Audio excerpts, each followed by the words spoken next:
Ya. Iya. Oke, terkait dengan aib. Saudara bilang kan ini aib keluarga kan gitu.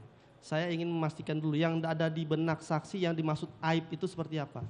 Karena pengalaman saya, namanya aib itu kan kita punya sesuatu tidak ingin diketahui orang luar kan gitu.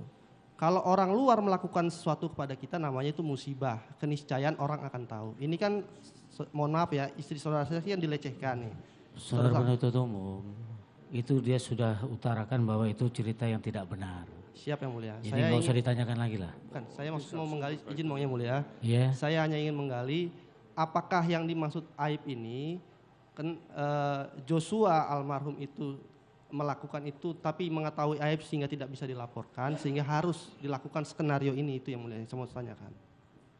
Apakah saudara Joshua ketika melakukan itu saudara tidak bisa melakukan proses hukum terhadap Joshua sehingga harus diambil tindakan seperti ini, sengkarut seperti ini gitu loh. Apa yang maksud aib itu? Apakah saudara Joshua mempunyai aib yang saudara saksi tahu yang takut nanti saudara Joshua itu membocorkan keluar itu?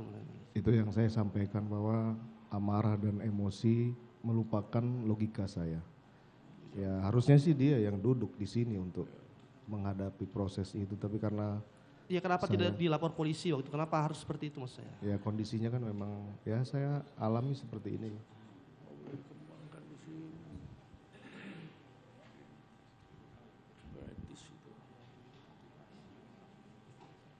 Satu lagi yang mulia.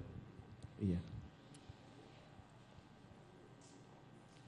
Saudara saksi, menurut beberapa saksi di sini ketika akan ditanya untuk mengkonfirmasi itu sering menangis gitu ya.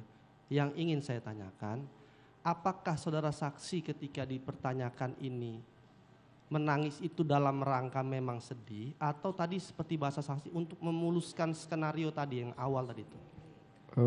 Itu saya selalu ingat kejadian yang menimpa istri saya di Magelang. Sehingga itu pasti akan kemudian membuat kesedihan saya dan amarah saya terhadap peristiwa yang terjadi di Magelang gitu. Berarti bukan secara psikis untuk mempengaruhi saksi seperti tadi gitu? Bukan. Bukan ya? Bukan. Oke. Itu natural karena saya harus merasakan itu yang terjadi.